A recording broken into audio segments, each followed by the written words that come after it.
Today, South Korea's Parliamentary Committee on Foreign Affairs unanimously adopts a resolution condemning North Korea's launch of a long-range rocket. The United States says it hopes to deploy its THAAD missile defense system to South Korea as quickly as possible. The Pentagon says the two countries will start formal discussions in the coming days. First rescuers in Taiwan are working to find more than 100 people still trapped under rubble after Saturday's powerful earthquake. Stay tuned for these stories and more. Hello to our viewers around the world. It's 6 a.m. on Tuesday, February 9th here in Seoul. Thanks for joining us. I'm Mark Broom. Our top story this morning, the Foreign Affairs Committee at South Korea's National Assembly has unanimously adopted a resolution condemning North Korea for its long-range rocket launch. The resolution strongly denounces Pyongyang for threatening the peace and security of the international community and violating UN Security Council resolutions. It says the launch serves to further isolate the North and that Pyongyang will have to pay a steep price for its provocations. It also calls on the South Korean government to strengthen security levels to deal with the future threats from the regime, along with more efforts to revive stalled inter-Korean talks. North Korea fired the rocket on Sunday morning. Pyongyang claims the launch was to put a satellite into space, but the international community, including South Korea and the US, see it as cover for a ballistic missile test. And tensions flipped up a notch on Monday after a North Korean patrol boat trespassed across the western maritime border separating the two Koreas. The South Korean Navy fired off several warning shots before the boat returned to the north. Kim Hyun-bin with the details.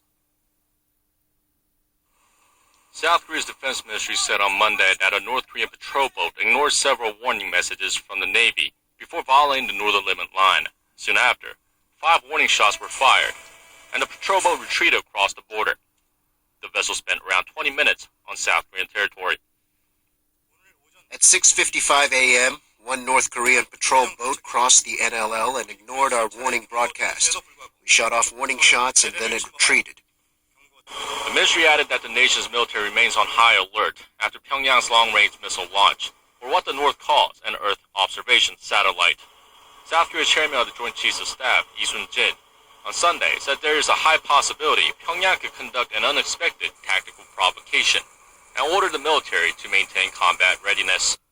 The North's patrol boats have often trespassed into South Korean waters on the NLL, as the communist regime refuses to recognize the NLL and demand the line be moved further south.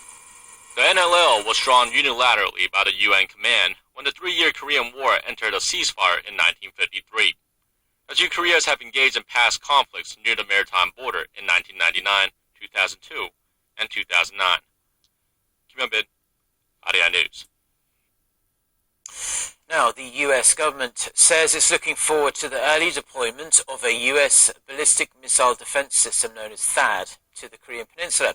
Pentagon spokesman Peter Cook said on Monday that the US is looking to draw up a schedule with South Korea as quickly as possible. He said that THAAD, short for Terminal High Altitude Area Defense, is part of a multi-layered missile defense and will add another level of reassurance to South Korea and Washington's other allies in the region. US President Barack Obama announced on Monday the official beginning of formal talks with Seoul regarding THAAD to counter the growing threat of North Korea's weapons capabilities after its rocket launch on Sunday. Obama said he wasn't surprised by North Korea's latest provocation and advised Pyongyang to focus on more important matters like feeding its own people.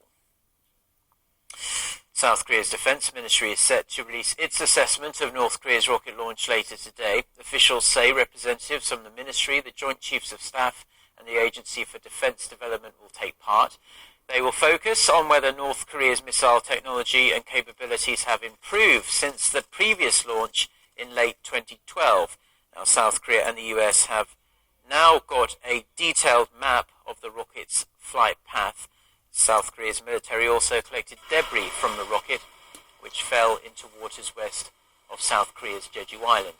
Officials have been studying those for further clues about the rocket.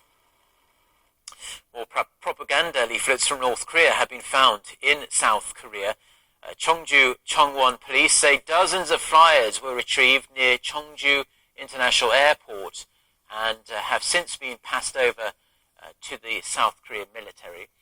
There were also reports of flyers found in residential areas over the weekend. Last week, police retrieved some 30,000